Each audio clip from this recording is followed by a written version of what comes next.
este filme do Motos foi muito interessante para mim, pessoalmente. É um filme também bastante pessoal, em que procuro explorar mais que nada o movimento, e daí aparecer também uma figura, um bailarino, ou uma bailarina, e espero que tenham gostado da experiência.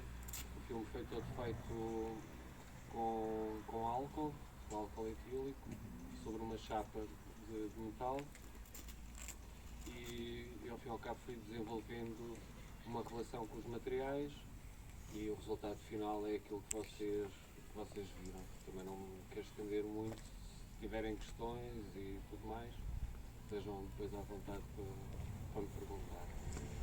Eu acho que é isto. Mais simples não pode ser. Obrigado. Uma longa para explicar. É um longo processo, embora a animação é sempre um longo processo. E fico contente por fazer animação aqui no Fundão também, por continuares a lutar por isso. Bem, trouxe esta longa-metragem, tem andado a viajar um bocadinho em festivais, teve em salas de cinema, aliás ainda está numa sala em Lisboa, e agora a fazer o circuito aqui de cineclubes, e acho ótimo que o filme vir o mais para norte possível, já que ele se passa muito baseado ali na zona de Trás-os-Montes. Foram aproximadamente 7 anos para fazer este projeto. São 3 países envolvidos, Portugal, Espanha e França, um orçamento total de 3 milhões de euros, uma aventura grande dentro da animação, daquilo que é a animação em Portugal. Trouxe aqui uma das personagens do filme, neste caso feita mesmo para exposições, porque está cortada ao meio, como já devem ter reparado, onde dá para perceber um pouco a estrutura interna da personagem, que tem um esqueleto interno, parecia o Exterminador, mas não é. Tem todo o corpo depois coberto de silicone, esponja em alguns lados para reduzir um pouco a tensão do silicone, e tem uma série de caras em resina, impressão 3D, que se vai substituindo.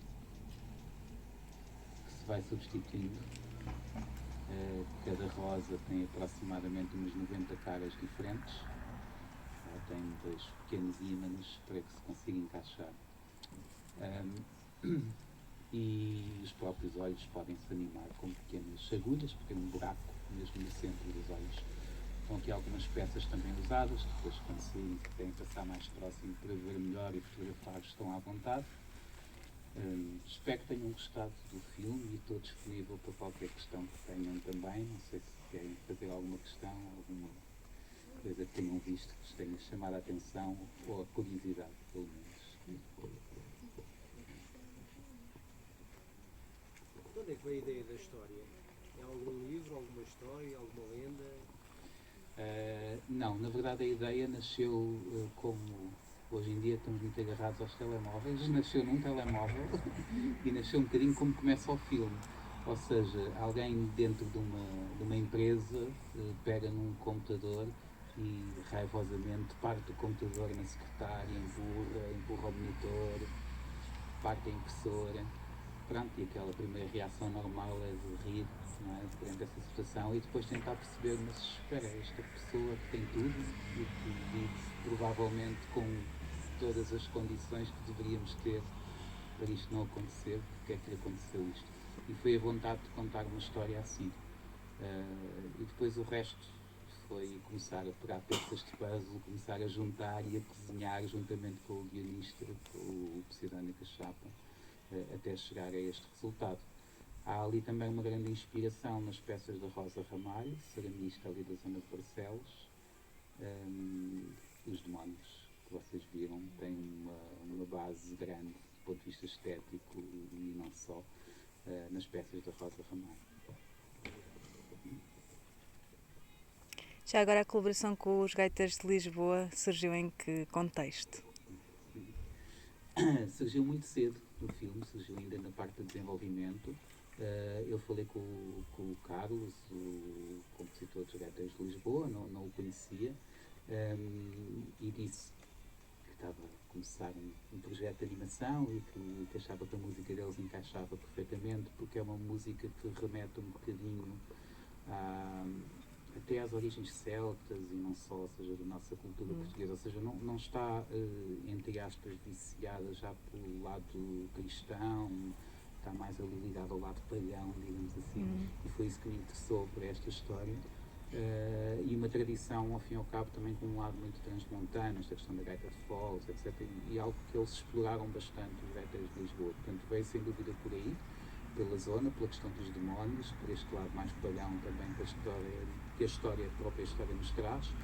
E o que é engraçado é que o Carlos apaixonou-se pelo filme, porque depois não percebeu muito bem que era animação, demorava muito tempo a fazer. E agora, quando é que é para gravar? Quando é que... Não, isto agora demora muito tempo. E ele ia muitas vezes ao estúdio.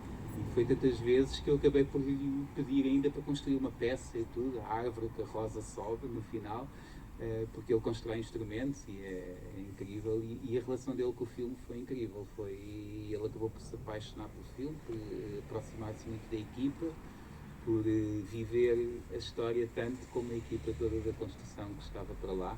E eu acho que isso se nota também na energia que ele colocou no filme, na música que fez. E sem dúvida traz aqui uma identidade especial anexada ao filme. Sem dúvida.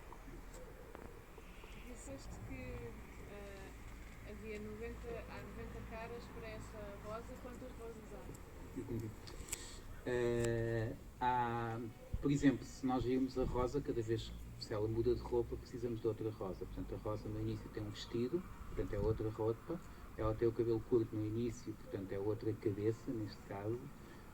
E nós tivemos que duplicar rosas para conseguirmos estar a filmar em vários sets ao mesmo tempo. Sets é o espaço de filmagem, que nós chamamos de set ou platô. Nós tínhamos cerca de 5 rosas, era a personagem que havia mais. Eu digo cerca porque havia, por exemplo, só uma meia rosa para os planos só daqui para cima, e às vezes fazíamos assim algumas composições pelo meio. Nós na altura máximo, não tínhamos mais gente a filmar, estávamos com 12 sets ao mesmo tempo, com 6 animadores, portanto sempre a rodar, preparar uns e outros já em animação. Então é rápido pelo facto de ser animação. Sim. Como é que se inspiraram na forma dos monstros? A forma dos monstros vem muito dessas tais personagens que eu disse, que é uma senhora que se chama Rosa Ramalho, que morreu em 1977, que por acaso foi quando eu nasci, que constrói umas figuras muito bonitas, que são muito autênticas, e eu queria que elas tivessem um lado muito autêntico, muito feitos por pessoas da aldeia. E por isso é que fui procurar o trabalho dessa senhora, porque o meu desenho já está muito viciado pela escola de desenho e tudo mais, e eu queria assim coisas mais feitas à mão, assim por pessoas mais da aldeia, e que conseguissem perceber as coisas desse género. Então esses demónios vêm muito daí. As outras personagens não, as outras personagens é o meu desenho, fui eu que as desenhei, e depois foram modeladas pela Ana, que é uma escultora fantástica, que trabalha comigo na Sardinha lá. A ideia sempre foi fazer stop motion, já que a primeira parte do filme é digital, tipo, sempre foi, ou depois modificou? Como é que foi isso, mais ou menos? Eu normalmente gosto que a técnica, ou seja, que a história me traga a técnica e não o contrário.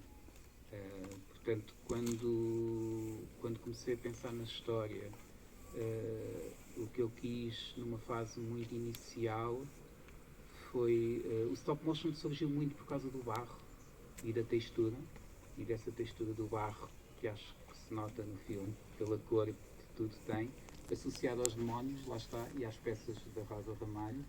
E depois fui buscar também a associação da palavra terra, que em português muitas vezes dizemos boa terra, para além da terra com que o barro é feito, e para fazer barro também precisamos de água, uma das necessidades do filme. E depois quis o contraste com a rosa na cidade. Ou seja, a rosa na cidade muito mais fria, muito mais distante, com uma camada, uma pele pela frente, que é um pouco para esconder a verdadeira rosa. E este contraste entre a textura e o defeito do stop motion, que tentei assumi-lo muito no filme, eu pedi à equipa, não, façam isto, mas mais torto. Queria propositadamente sentir a textura de tudo, para entrar em contraste com a primeira parte, que é uma rosa sem textura, uma rosa sem, ao fim e ao cabo, sem a vida do outro, de lidar com o outro. Nós somos um bocadinho também disso, se não é que somos só isso, um bocadinho do outro, e mais um bocadinho, e mais um bocadinho. Eu acho que se nós tiramos isso, passamos a ser máquinas apenas para produzir, para trabalhar e para chegar a não se sabe onde, não é? Como dizem muitas vezes aquela questão às crianças, o que é que queres ser quando for grande?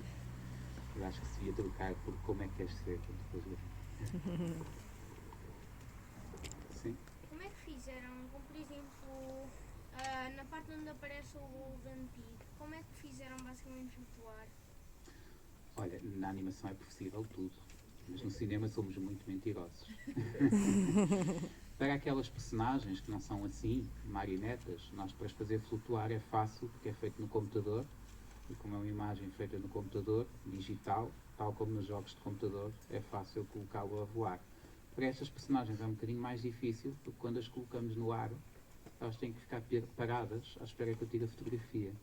E então temos que arranjar uma coisa que chamamos rig, encaixamos aqui uma peça parecida com estas, e conseguimos segurar a personagem no ar com uma peça que está aqui presa para a segurar no ar enquanto ela vai a saltar, por exemplo. Essa peça depois é retirada naquilo que nós chamamos de pós-produção no computador e não as vimos depois, mas tem que ser limpas ali uma a uma, à mão, por uma equipa também que está por trás. Muita gente, como viram no físico. Falando de materialidade, como é que fazem a água? A água tem ali várias técnicas diferentes, portanto depende se é água do mar alto, que tínhamos também, se é água do lago ou se é água da torneira, por exemplo. Nós, por exemplo, na água que aparece dentro da gruta, temos primeiro glicerina e depois pincelamos com gel de cabelo.